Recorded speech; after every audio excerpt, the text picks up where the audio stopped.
Thank you, one and all. Welcome back to another episode of Ring Ring Cat Calls. I'm Cat Vine, your host with the most, white as a ghost. And today we are joined by the wonderful Venessa Michaels. Yay! 3 cheers all around. You know, one of these days I'm going to get some sort of like applause noise that will go off when I do that part right there, and it'll be really cool. But every day is a new day, a new time to try new things. Yeah, welcome back. Our guest today is Venessa Michaels. I have been following her for quite a while. You know, in 2016, she released a 4-track EP called Flight.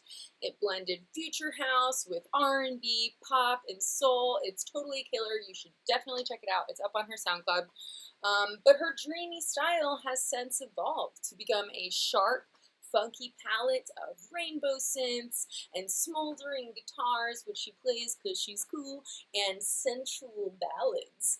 She recently produced a full-length album for her friend LUVK, which is not spelled like L-U-C-K, it's spelled like L-U-V-K, for reasons that remain anonymous. But I happen to know that there is a full-length debut for Venessa Michaels herself in the works, so we're going to hear a little bit about that. I am describing the fuck out of Venessa Michaels right now. Thank you. This is what I do. First, though, before that full-length LP comes out, she has a collaborative EP coming out with the fabulous Kaleena Zanders, and the first single from that is a perky pop-in tune called Creme Brulee. If my French boyfriend was watching this, he'd probably be so disgusted with the way I just said that.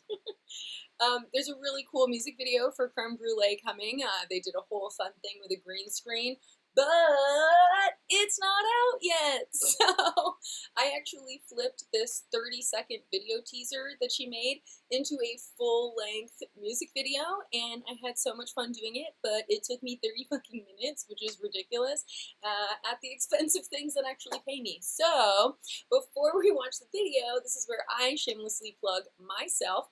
If you enjoy the program, if this is your first time, last time, whatever, you want to throw me a fucking dollar, you can do that. I will drop my PayPal link in the chat while the video plays, and you can also hit me up on Venmo at Cat Says Kill. But you know, if you don't want to or you can't, like, that's fucking cool too. I do this shit, but I do it anyway. I love it. Without further ado, you guys want to see Creme Brulee?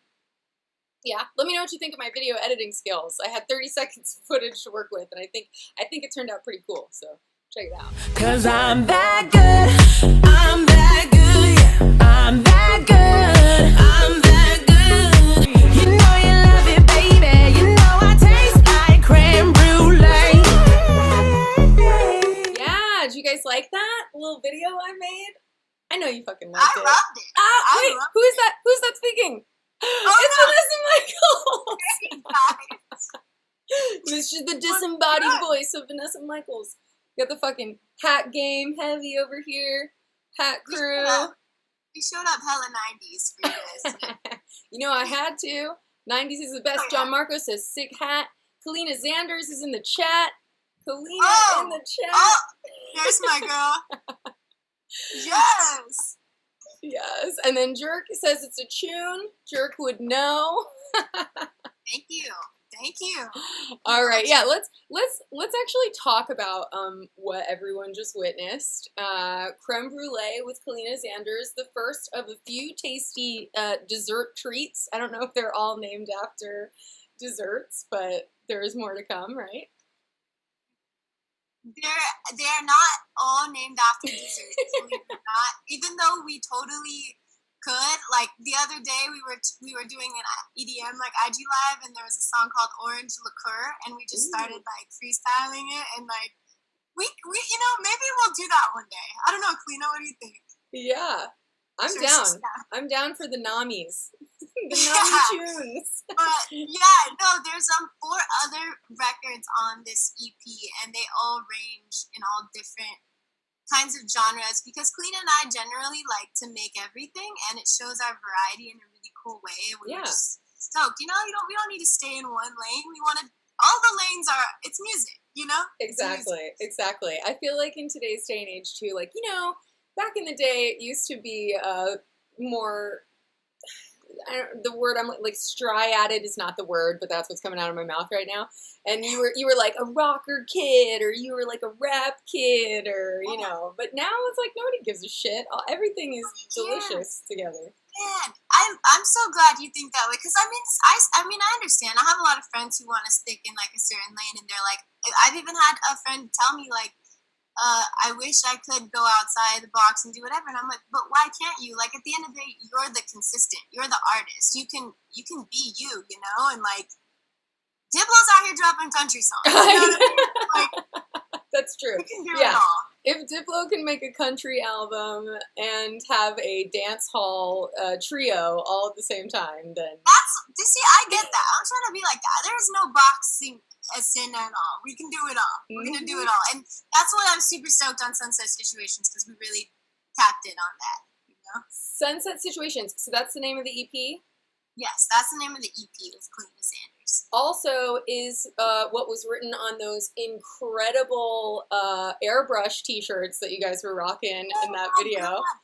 Yes. Where did you get them, A? Like, I hope you got them on the side of the road somewhere. Dude, no, actually, there's this guy named Shane, and he goes by the name of Mr. Hoodbrush, and that's his, like, art name, and he's so dope. Like, I don't know, Kaleena and I had the vision for the art, and we were just like, can you just add, like, obviously Sunset, you know, it's based off Sunset Boulevard. We've had all these experiences, just as long as one shirt's to Sunset, one shirt's to Situation, we put it together, it's Sunset Situation, and we sent him all the colors, and dude, it's amazing. We actually have a shirt that says Creme Brulee on it, and we want to do a giveaway because it's really special.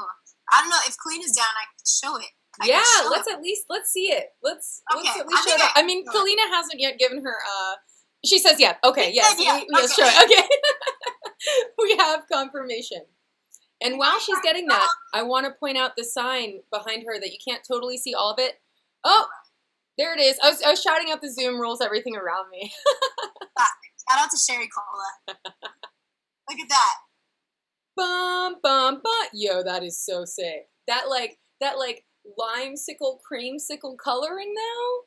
Sick, that right? like tropical starburst coloring though. So that's Mr. Hoodbrush. That's his signature. So it's super cool. It's like a one-of-a-kind shirt, and we're trying to figure out, you know, a really fun way to, like, give it away, you know? Yeah. Okay, well, we're all going to put on our thinking hats, and we're going to think of the best way to give it away, too. Okay. Give it away.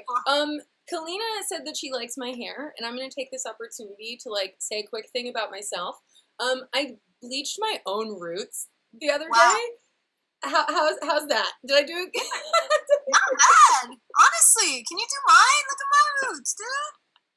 Yes, girl, I got you. Thank you. I've never done anything like that before, so I'm feeling a little proud of myself. And I just wanted to say I'm not wearing the hat because I'm ashamed of my self-dyed roots. I just like the hat. Your hair looks fire. You snapped. Thank you. Yes, thank you. My boyfriend helped. I had my boyfriend like shaving my head and bleaching it. It was a good Teamwork makes the dream work, Kat. Speaking of like roots that need to be done, how's your quarantine been so far? Oh my god, that is a great transition. Yeah, right. Dude, shockingly, it's been incredibly busy. Like I am like, I mean, on top of working on all this music, just like thinking about all these visuals, like talking to 1,000 people a day. Kaleena and I are always talking. You know, just figuring stuff out. There's a lot going on in the brain. Yes. You know, especially in quarantine. So I think just trying to sort those thoughts and like make these creative ideas come to life. Yeah. Is you know, it's challenge, but it's cool. And then there's, of course, you know, a lot of like ups and downs, and there's a lot going on in the world that we need to focus on as well. So just trying to find a balance, you know? Yeah. When you find it, let me know. I'm trying. I think that music is the answer for me personally, which is like my therapy. So thank God for that, you know? Yeah. Thank you, Kay. Thanks. Just followed. Appreciate that. Back to the subject, though. Did you have most of these productions finished by the time you got into quarantine? / did you make this Creme Brulee video as a quarantine video? Or what was the timeline on that? So, actually, Creme Brulee is the first song Kaleena and I ever made together. So we've had this song. Great first song, by the way. Like, wow, way to really hit it out the park. Hey, this song initiated the EP, so we knew it was something special, honestly. Like, we knew we had a vibe, and, like, we took that and ran with it because we like to do that, you know? Yeah.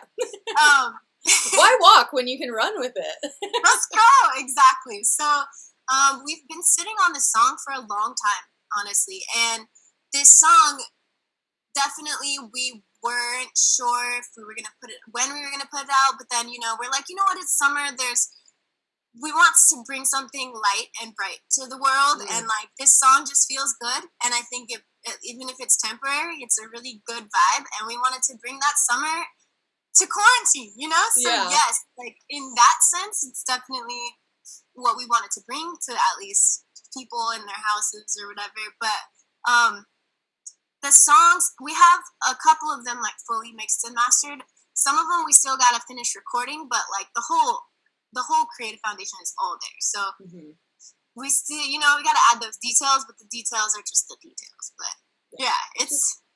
I'm really excited. I don't even know. I don't have. Me too. I mean, okay, wait. I also want to let you know that K Thanks said hello. I don't know if you're still seeing the chat, so I'm just gonna shout things out as they go. Okay. Big boppers. Everybody's loving that song, so. We love a big bop. That's all that matters. I live for the bops. Big bops. Okay, I don't know. Wait. Let's tap into our 90s look, our 90s heritage, if you will. Yeah, talk to me about the 2090 brand. I love that you put the future and nostalgia for the 90s together, because that's like my brand too, I think. Yeah, it's a great concept, because I mean, if you saw what was happening in the 90s, it's really, you can't let go of that. It's so beautiful. Like, it was such an epic moment. The music, the fashion, like, obviously I'm just so incredibly inspired by like, specific artists, like No Doubt is my favorite band. Yes. Gwen Stefani is like my idol. My friends know that. I'm obsessed with her. I can see some Gwen Stefani style happening thank you. right I now like today. that. I love that. And then Destiny's Child was my first concert ever, so I feel Shut like up. Tell me more. When and where? What songs were they doing? Was it Beyonce, Michelle, and Kelly, or was it back when it was like the foursome? It was Beyonce, Michelle, and Kelly, and it was I went with my mom in Vegas, my mom and her friend and like her daughter, and I was just like she did my hair, like she styled me up. It was cute.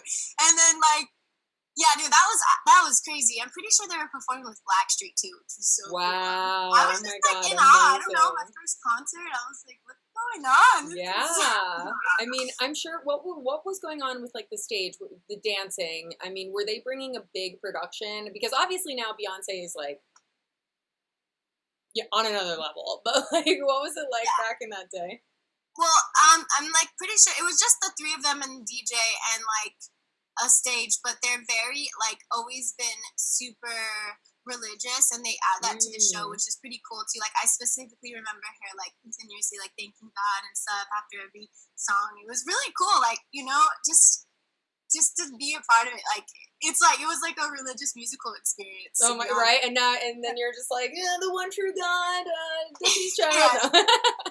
Iconic. Yeah, now Beyonce's Beyonce, but yeah, so I have like just a massive upbringing of like remembering certain moments. Like, I remember listening to like Hella Good by No Doubt, and I'm just like, what is this? And then like AM to PM by Christina Milian. Like, there's certain moments, and then like ODB and Mariah Carey Fantasy, and it's just like such love it. Amazing time. So you were and then of course like, Timbo. And then what? Of course, Aaliyah and Timbo. Oh yeah, of course. So you were like very heavy into the R&B scene. Yeah, I would say honestly, like hip hop, R&B, like pop, like what was on the radio, like I was in it, and like anything on the Now CD at the time was like, this is cool. And also then of course the classic rock. Like I listened to The Offspring a lot too, like Pretty Fly for a White Guy. My cousins and I would be like screaming it at the top of our lungs. Like, yes. My friend's got a girlfriend and he hates that bitch. Oh my god. Funny story about that song. My very good friend Lisa her boyfriend is originally from Venezuela, and he grew up listening to a lot of American music, but he didn't learn English until later in his life. and we were driving somewhere all together one day, and that song came on, and he'd heard it a million times. It was the first time he knew what they were saying, and he was like reacting to it in real time. Dude, that's so cool, because even when my cousins and I were singing it, like we weren't supposed to be saying those words. Like my cousin Dylan would be like, he's not saying bitch, he's saying witch. I'm like, we were like, he's saying bitch. Yeah, right. Like, it was like, don't say it. I was like, no, we're screaming this. That's a fun part of being a kid. Like, yeah, getting your CD with the warning on it. Oh my gosh, yeah, iconic, dude, iconic. Mm-hmm. What are some other fun, like, did you have a Bop It back in the day? Yeah. Oh yeah.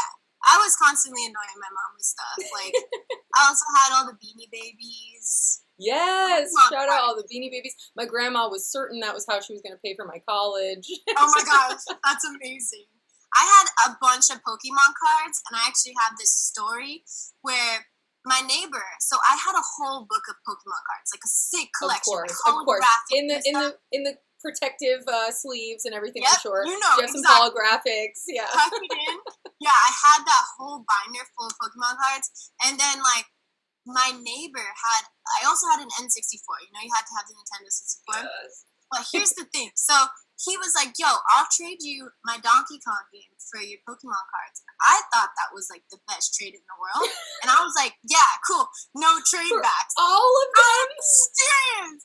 I think that was a mistake. Oh my god, did your parents freak out? Were they just like, what? I don't think they understood how collectible those cards are. Right. Like, if I had that whole book now, like, you wouldn't even have, you would still do music, but yeah, but if you rap, I'd be in Hawaii, like, sipping on a margarita. See you guys later. Exactly. What about like 90s cartoons? I was a big Nick Toon fan. I was all about like Rugrats and Rocko's Modern Life and all that shit. What were you watching at the time? Rugrats was my favorite show. Tommy Pickles, I relate to Tommy Pickles. Like, that is my dude. I idolize that guy. He's such a hero, you know, a humble hero, you know. Ooh, we're getting Ren and Stimpy, Doug in the chat too. Dude, oh my god, amazing. Doug for sure. Doug, yeah. Doug was awesome. I watched what was that Monsters one? Oh, Real Monsters. Real Monsters. I'm doing it like I'm the guy who holds the eyes. Yeah, I know he's with the eyes. I watched that. Dang, I watched all of them, but I mostly like would just turn on the Rugrats every single day. Like that was my shit. Fuck yeah. Well, I wanted to segue with Nick Toons because you yourself recently worked on music for KIPO and the Age of WONDERBEASTS, right? Yes. Yeah, what was that like? I mean, I think you did the theme song. Yeah, that's what I did. I did the theme song for it. So, very casual fucking cartoon theme song. Like, that's amazing.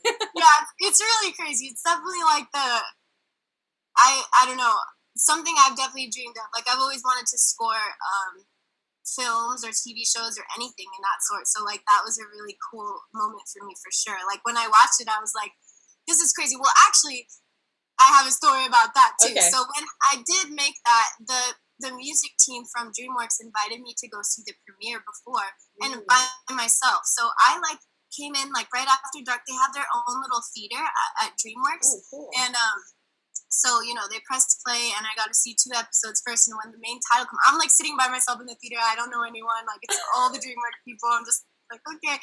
So, you know, we started watching it. When it comes on, I was just like, this is so crazy. Like, I definitely had some tears in my eyes. Yeah. I was like, it's like hard to process. But yeah, I mean, our team is so cool. I've had like, you know, to have lunch with them and they're just like thankful and like excited because they don't, you know, not a lot of female producers out there. And they just, it's just cool that, you know, they get it. And their whole music team, they all try to be incredibly diverse and like really are very careful with who they hire, which is cool too. You know, that's like really they want to make sure they're not just doing some basic stuff. You know what I mean? I do. And I think that especially that's a cool opportunity because when kids really love a show, I mean, that theme song gets embedded in your brain for the rest of your life, you know? Yeah. Like, that's a really cool thing to be a part of.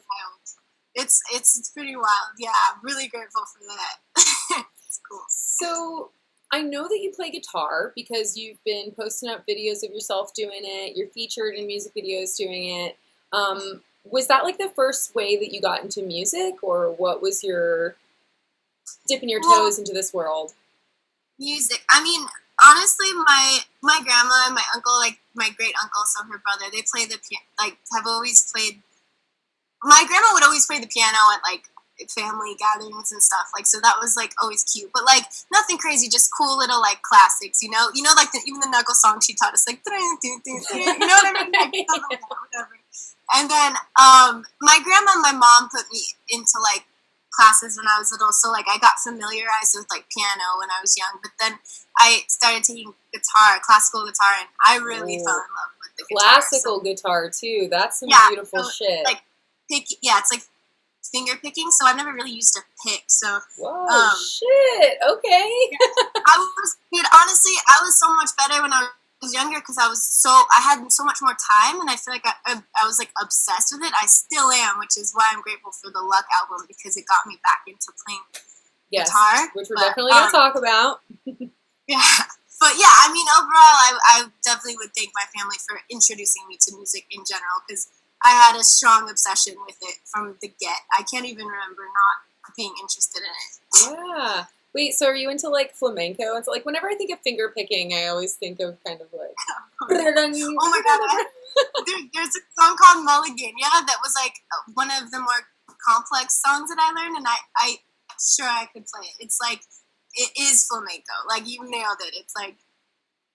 Oh, yes. Man. I have my guitar. Okay, we'll have to listen to that. What was that? Magnolia?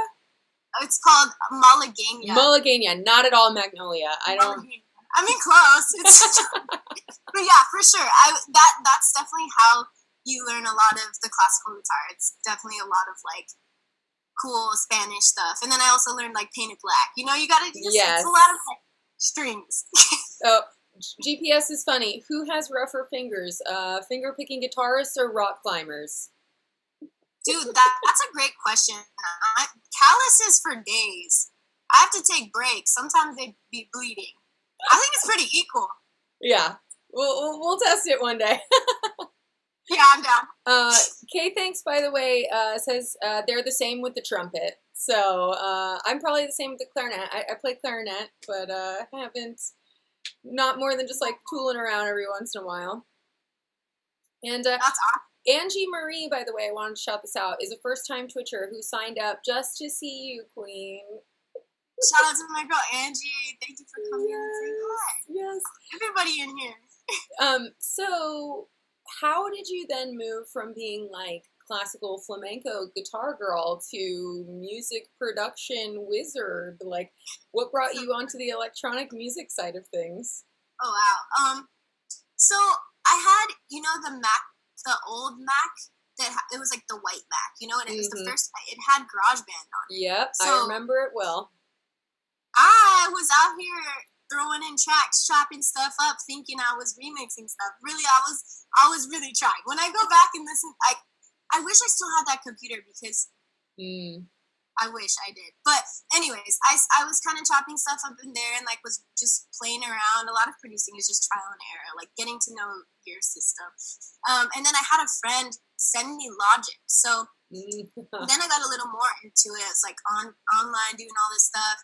And then I had another friend. You know how like one thing leads to the next, and when you're obsessed with something, it's like the universe is like, cool, meet this person. So then I met a really good friend, Shiny, his name's Shiny, DJ Shiny. It's like, he has kind of hair like you too. He's just so cool. Like, just like cool color. Fuck yeah.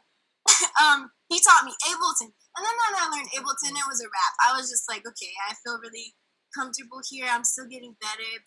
And then I heard Heads Will Roll, but the 8-track remix, I heard Slink stuff. I heard all this stuff, and I was like, what is this? I was like, what is it? I didn't know. I was like, it changed my life. It is life-changing, yeah. It took me a minute to kind of transition, honestly, because I was really into, still am, like, hip-hop and, like, 90s, like, R&B, like, love that. And even, like, pop stuff, but... are you frozen? Did you freeze on me? No! No! It's okay. We'll get her back. I'll go to just me for a second while we figure this out. It's a little bit. Oh, there she is. Hey. Okay.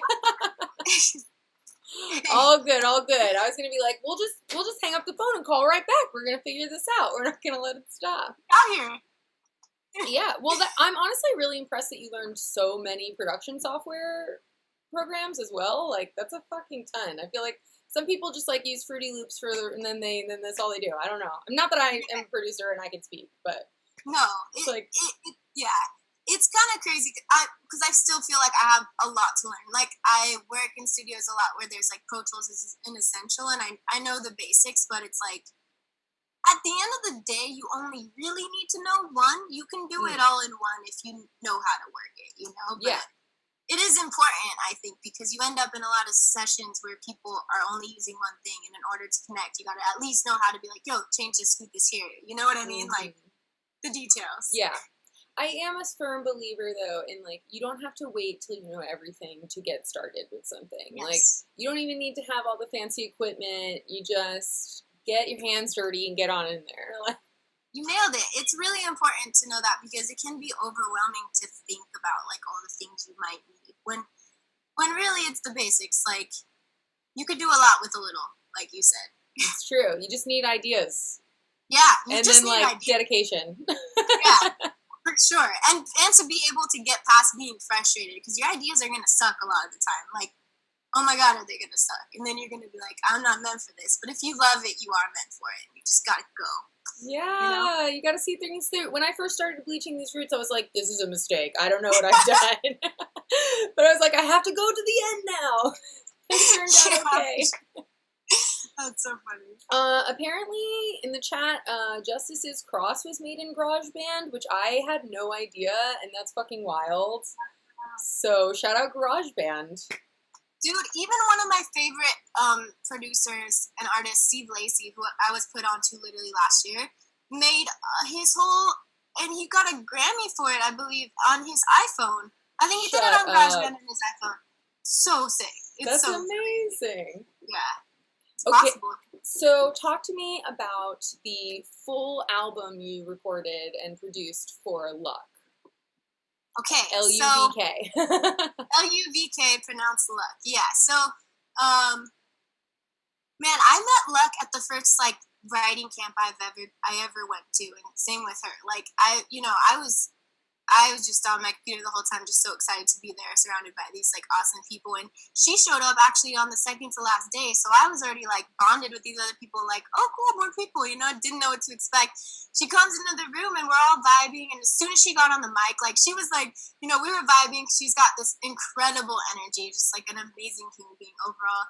And then, but as soon as she got on the mic, it was, like, a head twist. Like, who are you? Like, and it was very mutual. We were just, like, okay, you know? So as soon as we got back, we made one of the songs on the album called Ocean's Daughter, but it's not out yet. Okay, yeah. And then, yeah, as soon as we realized our workflow was really fluid, we just knew we had to keep it going. So it's funny because we made a bunch of singles, and then she was like, no, we're not putting any. She came into my room one day and was like, hey, we're not putting any of this out. I want to make an album. And I was like, oh, shit. Wow. Okay. Yeah. All right. You're like, I guess we're halfway there. Like, I was like, okay, well, how many more do you want to make? You know? I never made a full album before, so yeah, that was a really incredible experience. I mean, yeah. You already kind of mentioned that allowed you to explore different techniques than you have been doing for your own tracks too, right? Like, you have been working heavily on the guitar. Yes. There's like steamy, electronic, 808 ballads, and there's like, what is it? Chopped is very like sweeping, like organ type, not like organ, but like electric organ. I don't know. Yeah, it is. You're right. Yeah. That must have been fun to like break out of the box that wasn't even a box, you know, I don't know. No, you're right. And that's a lot of the times we don't even realize we're in a box in our own creative space. So, like, that was amazing. Like, using my guitar, and obviously in my own project now I have I definitely have some tracks with guitar in it that I wouldn't have thought of before, because I'm like, I'm making tracks that I want to spin, you know, like, at least for this project in particular, but I'm like, there are no rules to this shit, like, and I want to make, you know, music that is fun for me and fun for other people, and I feel like this is it. And yeah, I mean, the stuff that I made for Luck is very, very, very special and very unique, and we really created a sound together. Like, I truly believe that. Yeah. The style of it is a little TLC as well, which I enjoy, and also goes back to the nostalgia. Yeah, that's awesome. I love that. I feel like that coincides with the Sunset Situation EP. Yeah. When do you know if there's a release date for the Luck album yet? Oh my gosh. Okay, so can of worms. I hope Brittany's in here. She can understand the struggles we've had with that. We know how special the album is, so we've just been like taking it very slow, and we want to make sure that it feels right when we put it out. And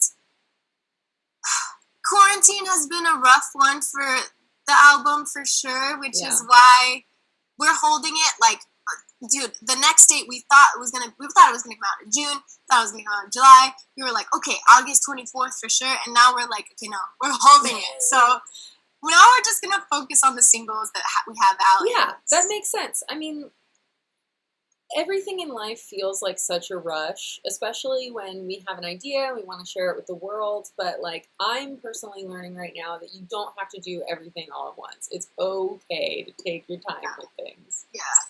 Yeah, I think that's really good advice, because sometimes it's really hard to not be impatient, and I've learned a lot of patience through this music shit, Kat. It's hard, though. It's hard. I know. Yeah, because I think a lot of people don't realize sometimes how much time goes between making a song and seeing the world. Like, it's not this instantaneous thing, like maybe when you first get started and you just put something up on SoundCloud or something. Yeah. You know?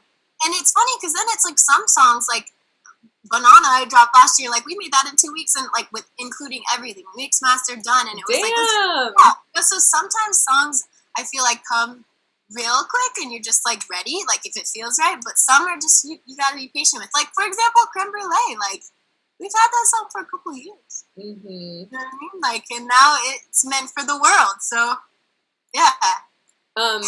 I just want to say, Program Alice says that they're emailing the CDC and telling them to get their shit together now because the world needs this album. Thank you. The CDC, come on, let them know. We gotta get that vaccine back or something. Yeah.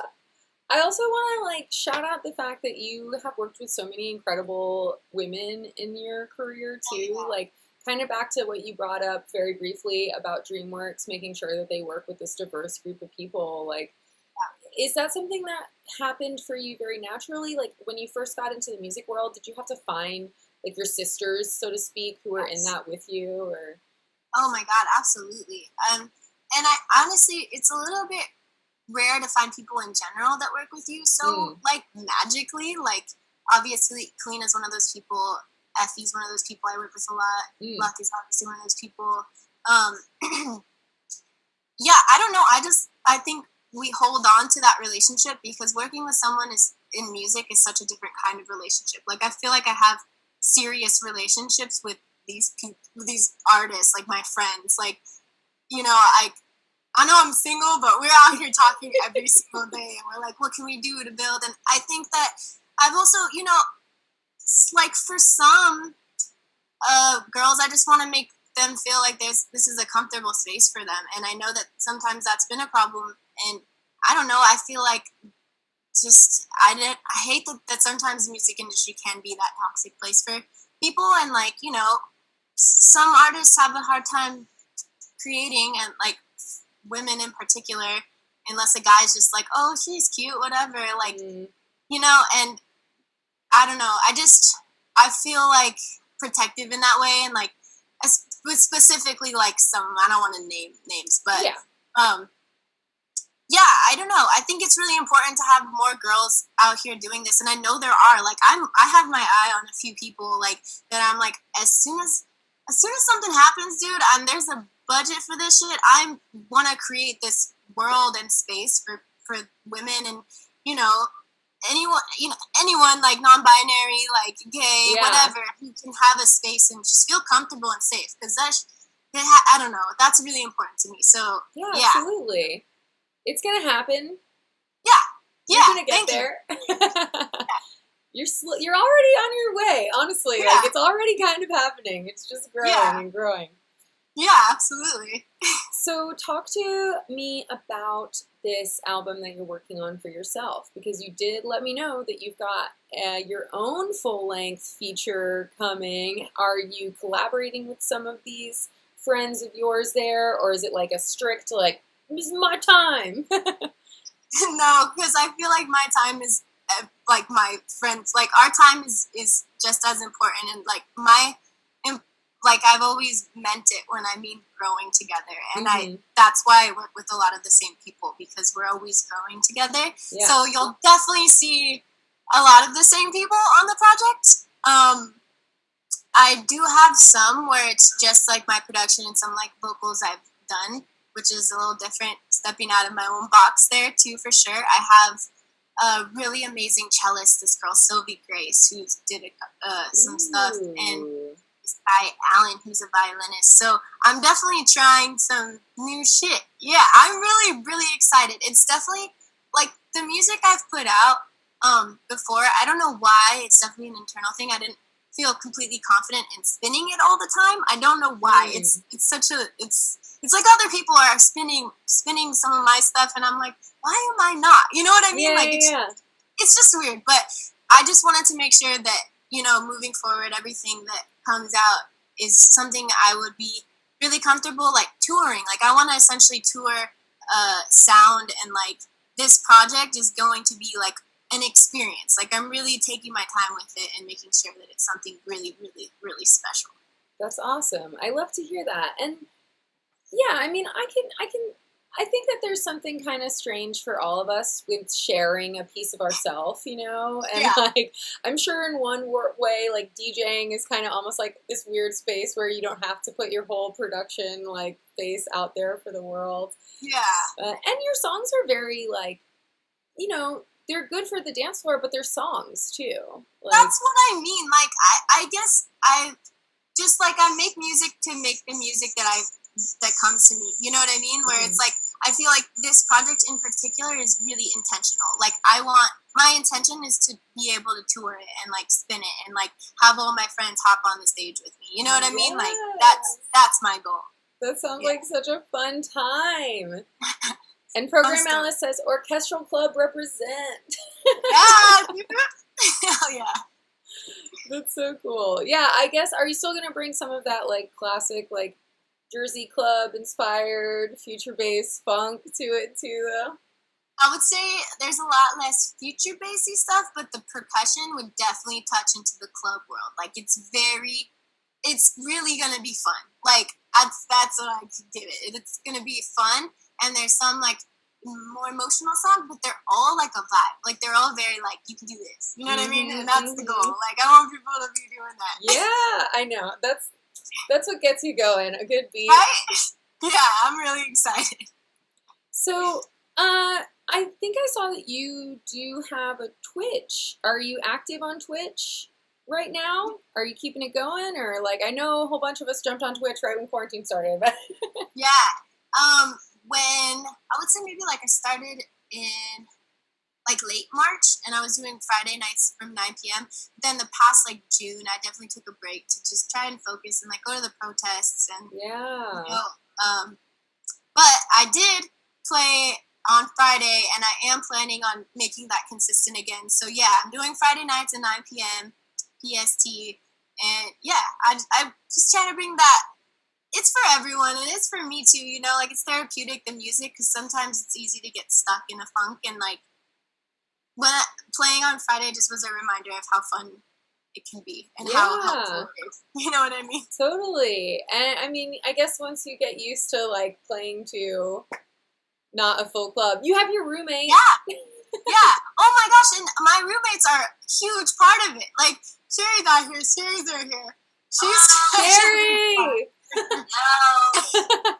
Sherry and Mikey, dude. Yeah, it's definitely such a fun experience. Like, honestly, Sherry and I have been talking about it. Like, it's not something we've seen before. Like, Sherry is out here doing comedy just because that's her nature on the mic and, like, asking funny questions and, like, just, like, bringing this amazing light to it. Yeah. And then Mikey's just dancing in the background. Like, okay, I'm not missing this. Friday. Friday. It's really fun. It's really fun. I really, you know, since Sherry can hear us, I really enjoyed the Board in the House remix that you guys put together. Yeah, it's a hit, baby. Double platinum. If anyone watching hasn't seen that, you need to go to Vanessa's Instagram and watch that fucking sick rinse. Oh, yeah. I'm coming for that Grammy. She's coming for the Grammy. Dude, yeah, how many years until TikTok things are, like, nominated for Grammys? Like, I don't know. Dude, I feel like sooner than later. Sooner than later, for sure. Oh, my God. Okay, well, Venessa, thank you so much for coming. This, like, flew fucking by. Yeah, I was like, almost an hour. Question, if you want to say or mention anything else before we go, I mean, I will ask you to talk about the Spell on Me video. Yeah. Let's just talk about it. We're gonna watch the Spell on Me video after I get off, but that video is pretty fun. That project looks like it was fun. Don't drink hyper real. If anyone in a tennis skirt comes at you. You nailed that. That's hilarious. Yeah, so I mean, you know, I don't know if you've seen it or not, but if you watch it, it's definitely, there's a plot twist in there. The girls in the pink cheerleading outfits are not what they seem to be, which is a life lesson. Do not judge a book by its cover. Is that from personal experience? Sure.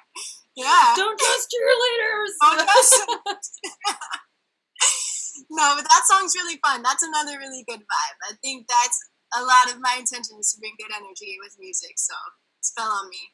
Enjoy that music video. Yeah, we will. And any last shower thoughts that you just want to share with the world? Strange quarantine conundrums, anything at all before I let you go. Dude, I'm just happy to be here. Thank you for having me. And I love everyone for being a part of this conversation. I'm looking at the comments a little bit right here. Thank you guys all for coming in. Thank you for listening to Creme Brulee. That song's special to us. We're stoked. And thank you so much, Kat. No, my absolute pleasure. And shout out Tapatio. Yes! Oh, shout out. No, that's maybe the most important. Shout out to Tapatio. Yo, she's not playing around. She's got that sauce. Nope. All right. Thank you so much. This was wonderful. Truly. Thank you so much. I'll talk to you soon. Bye. Bye.